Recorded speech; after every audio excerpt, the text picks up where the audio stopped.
নমস্কার। আমি অ্যাস্ট্রোলজার রিঙ্কু বিশ্বাস। সকলকে আমার জ্যোতিষ আলোচনায় অভিনন্দন। আপনারা আজকে জানতে পারবেন সিংহ রাশির আগস্ট মাস ২০২৬ সাল রাশিফল। আমার ভিডিওটি সম্পূর্ণ চন্দ্র রাশি দ্বারা আধারিত। আপনার যদি চন্দ্র রাশি সিংহ হয় তাহলে ভিডিওটি সম্পূর্ণ দেখুন। গ্রহদের গোচর ফলে রাশিফল। তাই গ্রহদের গোচরে কোথায় অবস্থান এবং তাদের ট্রানজিট কি আছে সেটা প্রথমে আমি জানাবো, তারপর আপনাদের কেমন যাবে এই আগস্ট মাস সেটা জানাবো। তাহলে শুরু করা যাক। আপনার রাশিতেই অবস্থান করছে কেতু, দ্বিতীয় ভাবে শুক্র এবং সপ্তমে রাহু, অষ্টমে শনি, দশমে মঙ্গল অবস্থান করছে, একাদশ ভাবে বুধ অবস্থান করছে এবং দ্বাদশ ভাবে অবস্থান করছে দুটি গ্রহ রবি এবং বৃহস্পতি। এবার ট্রানজিটটা কি আছে? ট্রানজিট প্রথমেই মঙ্গলের হবে। ৩ তারিখ মঙ্গল ট্রানজিট করে যাবে এবং ৫ তারিখে বুধ, এবং বুধ দ্বিতীয়বারের জন্য ট্রানজিট করছে ২২ তারিখ, এবং ১৭ই আগস্ট রবি ট্রানজিট করছে।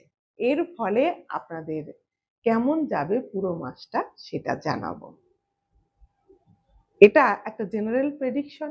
আপনার গ্রহদের অবস্থান অনুসারে কিন্তু আপনার ফল হবে, তবে বেশিরভাগটা একই থাকে।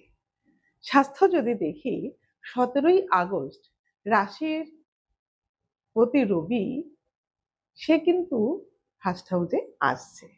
তার আগ পর্যন্ত আপনাদের ইমিউনিটি পাওয়ারটা কম থাকবে, বিশেষ করে চোখের সমস্যা দেখা দিতে পারে, তৈরি হতে পারে নতুন করে পাওয়ার, চোখের পাওয়ারের সমস্যা, এছাড়া গলার সমস্যা, নার্ভের সমস্যা, এগুলো কিন্তু থাকবে এই ১৭ তারিখের আগ পর্যন্ত। ১৭ই আগস্ট যখন রবি ট্রানজিট করে যাবে তখন ধীরে ধীরে এই সকল সমস্যাগুলো মিটতে দেখা যাবে। এতদিনের যে পরিশ্রম করছিলেন অথচ সঠিক ফল পাচ্ছিলেন না, এই আগস্ট মাসে কিন্তু পরিশ্রম অনুযায়ী আপনি ফলাফলটা পাবেন। এবার যদি আমরা ছাত্রছাত্রীদের শিক্ষা ব্যবস্থাটা দেখি কেমন থাকবে আগস্ট মাসে। আগস্ট মাসে আপনার পঞ্চমপতি বৃহস্পতি সে দ্বাদশে বসেছে, কিন্তু সে নিজের রাশিতেই বসে আছে। এর ফলে উচ্চস্থও হয়েছে, এর ফলে কিন্তু পড়াশোনায় উন্নতি থাকছে। যারা বিদেশে যেতে চাইছে বা যারা বাড়ি থেকে দূরে গিয়ে পড়াশোনা করতে চাইছে, বিভিন্ন কোচিং সেন্টারে ভর্তি হবে দূরবর্তী স্থানে, তাদেরও কিন্তু ভালো একটা সুন্দর সুযোগ আসবে এবং পড়াশোনায় মনোযোগী হতে পারবেন।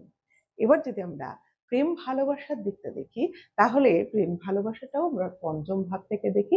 এখানে যেটা দেখব, পঞ্চমপতি বৃহস্পতি কিন্তু রবির সঙ্গে অবস্থান করছে। এই রবির সঙ্গে অবস্থান করার ফল এখানে একটা জীবাত্মা যোগ তৈরি হচ্ছে।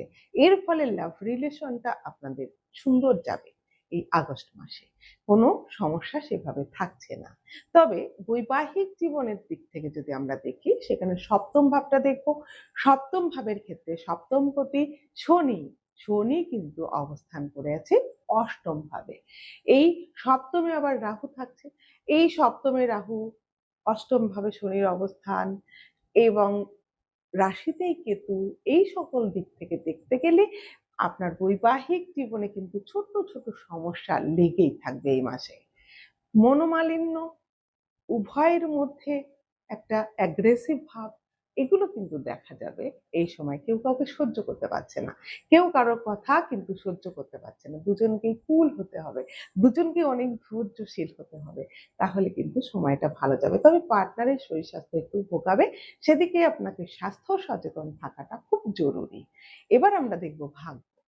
ভাগ্য আমরা দেখব নবম ভাব থেকে। ভাগ্যপতি মঙ্গল, সে কিন্তু দশম ভাবে অবস্থান করে আছে। মঙ্গলের দশম ভাবে অবস্থান এটা কিন্তু খুব লাভজনক। যারা ভূমি, বাড়ি, জমি সংক্রান্ত বিভিন্ন কাজের সঙ্গে যুক্ত, তাদেরও কিন্তু ভালো হবে। আবার অনেকে বাড়ি কিনতে পারছিলেন না, জমি কিনতে পারছিলেন না, প্রপার্টি, সেটাও কিন্তু এই সময় হতে দেখা যাবে। মঙ্গল আপনার সহায় থাকবে, মঙ্গল হবে সিংহ রাশির সকল জাতক জাতিকাদের ক্ষেত্রে। এবার আমরা কেরিয়ারটা দেখব। যদি আমরা কেরিয়ার দেখি, কেরিয়ারের ক্ষেত্রে যেটা দশমপতি শুক্র, সে কিন্তু দ্বিতীয় ভাবে অবস্থান করে আছে এবং নিচস্থ আছে। ফলে আপনার আর্থিক উন্নতির সঙ্গে সঙ্গে ব্যয়টাও প্রচুর থাকছে। আর কেরিয়ারের ক্ষেত্রে যারা বাণী সংক্রান্ত বিভিন্ন পেশায় আছেন, যারা কমিউনিকেশনের বিভিন্ন রকম পেশায় আছে, কথাবার্তা যেখানে যোগাযোগের মাধ্যম, সেই সব পেশায় কিন্তু উন্নতি থাকছে। তবে যারা শিল্পের সঙ্গে যুক্ত তাদের কিছুটা খারাপ যাবে। কারণ শুক্র নিচস্থ, মানে মোটামুটি এভারেজ যাবে। অনেক যে উন্নতি সেটা এই মাসে থাকছে না শিল্প জগতের সঙ্গে যারা যুক্ত আছেন আপনারা। কেন্দ্রটিকোণ, কেন্দ্রটিকোণ রাজযোগ তৈরি হচ্ছে এখানে। এখানে মঙ্গল, সে কিন্তু ভাগ্য এবং লাভ ভাবের কারক গ্রহ একাদশ ভাবে গোচর করবে। তখন কিন্তু একটা কেন্দ্রটিকোণ রাজযোগ তৈরি হবে। এটা সিংহ রাশির জন্য ওভারঅল একটা ভালো ফল দেবে। সব দিক থেকে একটা ভালো ফল দেবে আপনার। তবে ইনভেস্ট করার সময় বুঝে করতে হবে। শেয়ারে ইনভেস্ট আপনি এ মাসে করবেন না। শেয়ারে ইনভেস্ট করবেন না, ব্যবসায় ইনভেস্ট বুঝে করবেন। যারা ইলেকট্রনিক্স ডিপার্টমেন্টে আছে তাদেরও কিন্তু ব্যাপক উন্নতি থাকছে। সন্তান ভাগ্য ভালোই থাকবে এ মাসে। সন্তানের জন্য আপনার কিন্তু নাম সুনাম আসবে। শরীর স্বাস্থ্য মোটামুটি ভালো থাকবে সন্তানের। যাই হোক, আপনি আরো ভালো থাকতে গেলে প্রতিদিন আপনাকে নিয়মিত হনুমান চালিসা পাঠ করতে হবে এবং প্রতিদিন সকালবেলায় সূর্যার্ঘ্য প্রদান করুন। সকলে ভালো থাকুন।